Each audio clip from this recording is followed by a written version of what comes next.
إن الحمد لله نحمده ونستعينه ونستغفره ونعوذ بالله من شرور أنفسنا ومن سيئات أعمالنا من يهده الله فلا مضل له ومن يضلل فلا هادي له.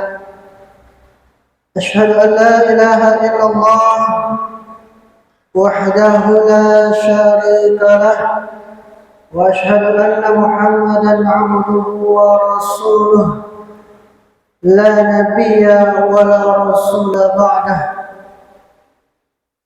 قال تعالى في القرآن الكريم: يا أيها الناس اتقوا ربكم الذي خلقكم من نفس واحدة وخلق منها زوجها وبث منهما رجالا كثيرا ونساء واتقوا الله الذي تساءلون به والأرحام إن الله كان عليكم رقيبا.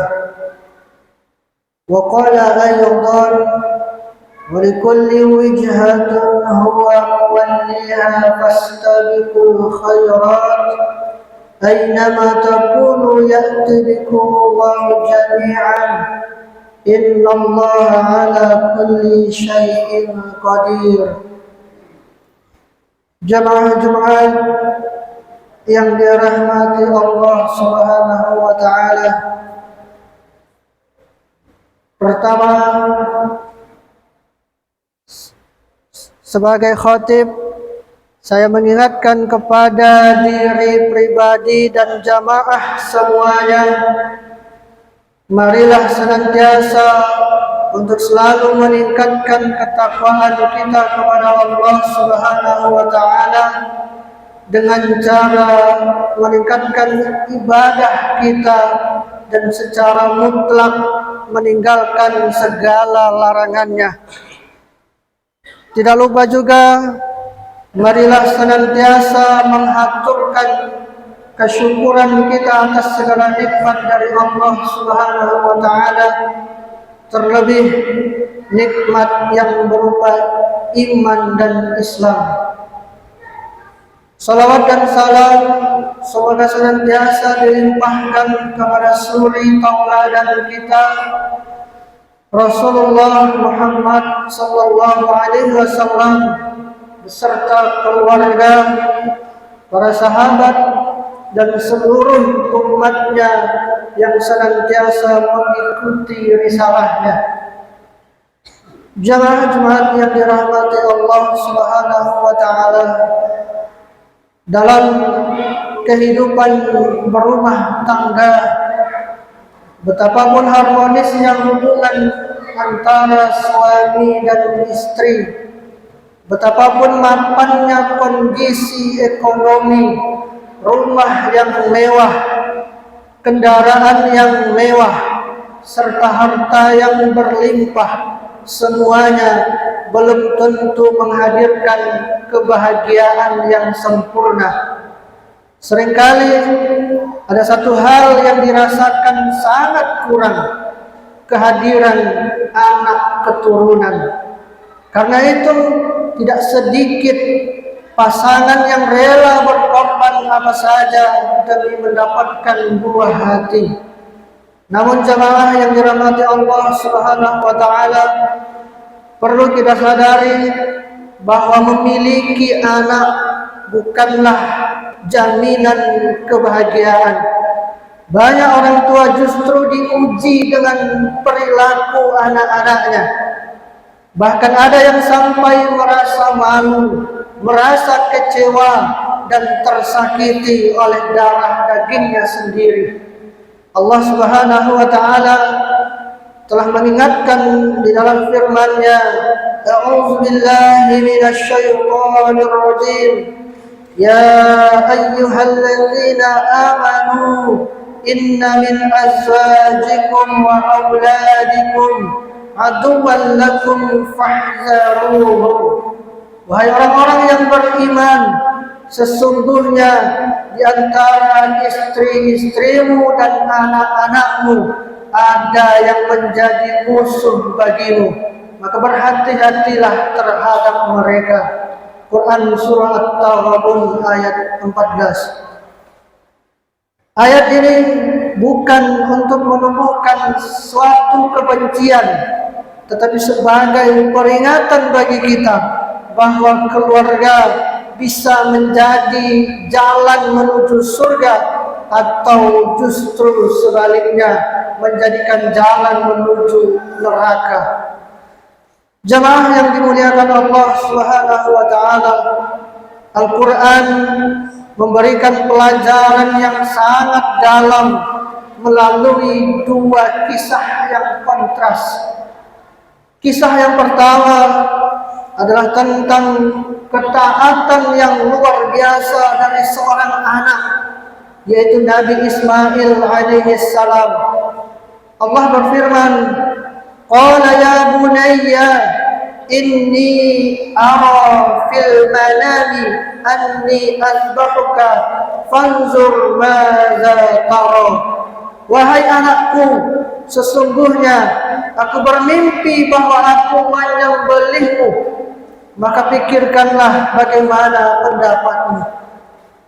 Lalu Ismail menjawab dengan penuh keimanan, "Qala ya abati if'al ma tu'mar, satajiduni insyaallah minas sabirin." Wahai ayahku, kerjakanlah apa yang diperintahkan kepadamu, insyaallah engkau akan mendapatiku termasuk orang-orang yang sabar. Jemaah-jemaah yang dimuliakan Allah Subhanahu wa taala, ini bukan sekedar ketaatan biasa. Ini adalah puncak kepatuhan seorang anak kepada Allah dan kepada orang tuanya. Ia memahami resikonya, yaitu nyawa. Namun imannya lebih besar daripada rasa takutnya. Jika kita bandingkan dengan kondisi hari ini, ketika seorang anak diminta untuk berhenti sejenak dari gawainya saja, seringkali sulit untuk taat kepada kita orang tuanya. Pertanyaannya adalah, apa rahasia lahirnya anak seperti Nabi Ismail alaihissalam?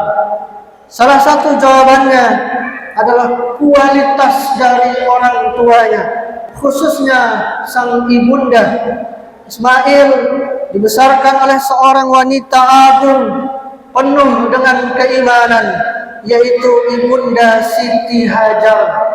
Allah Subhanahu wa taala juga berfirman di dalam Al-Qur'an, "Walladzina yaquluna rabbana hab lana min azwajina wa dzurriyyatina qurrata a'yun."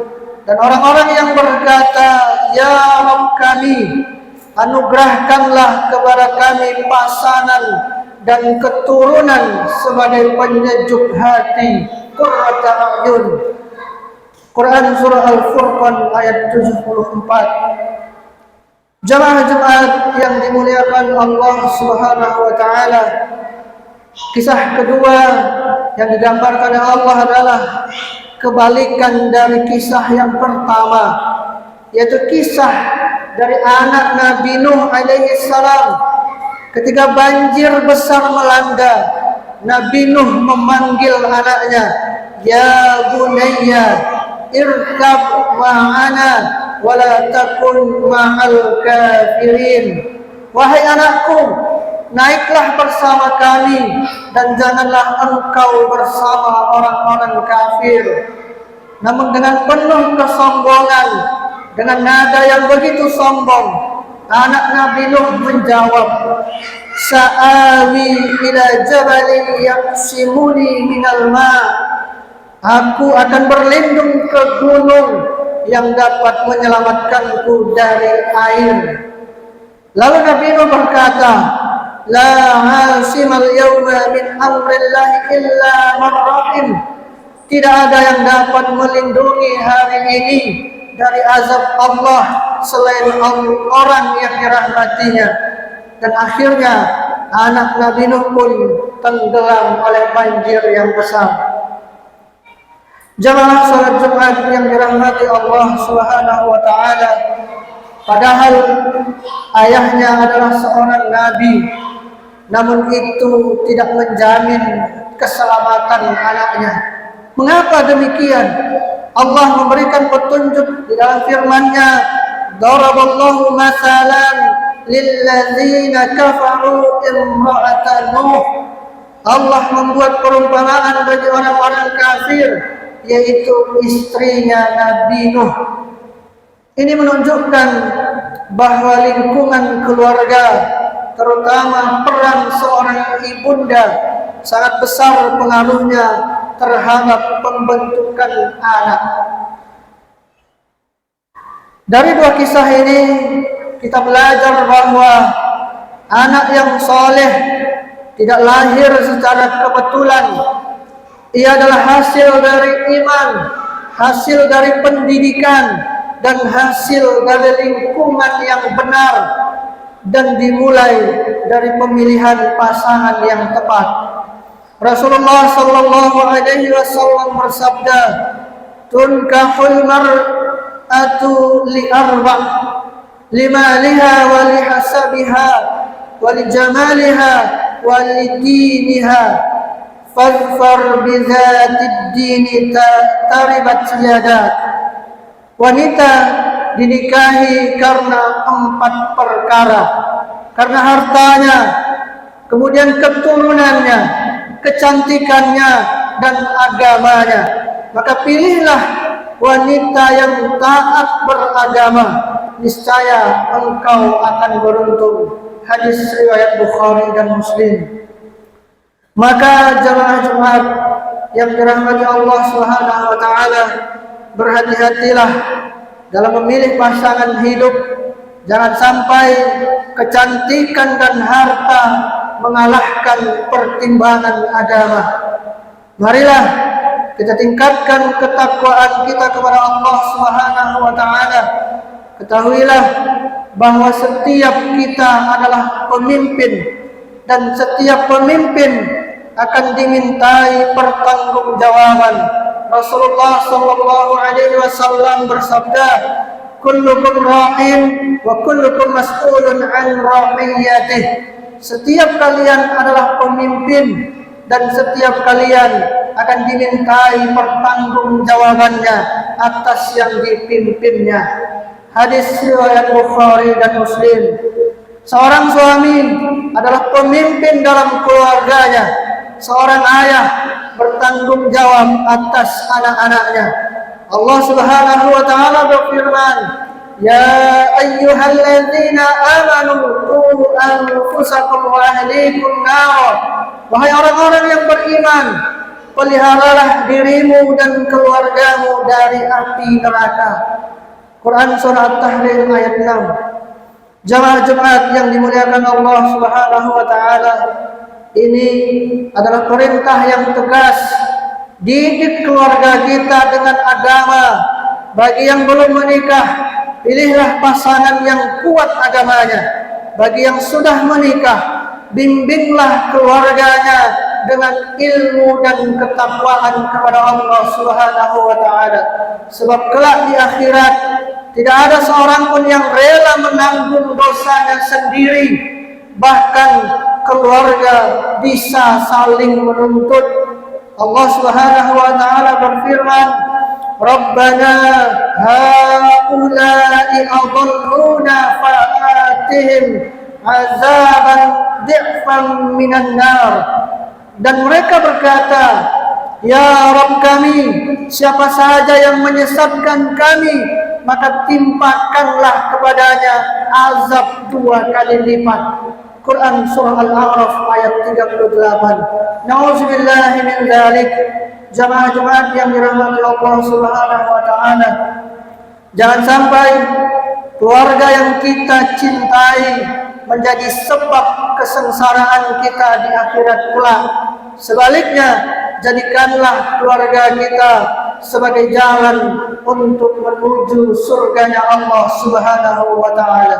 Aqulu qawli hadza wa astaghfirullah li wa lakum fastaghfiruh innahu huwal ghafurur rahim.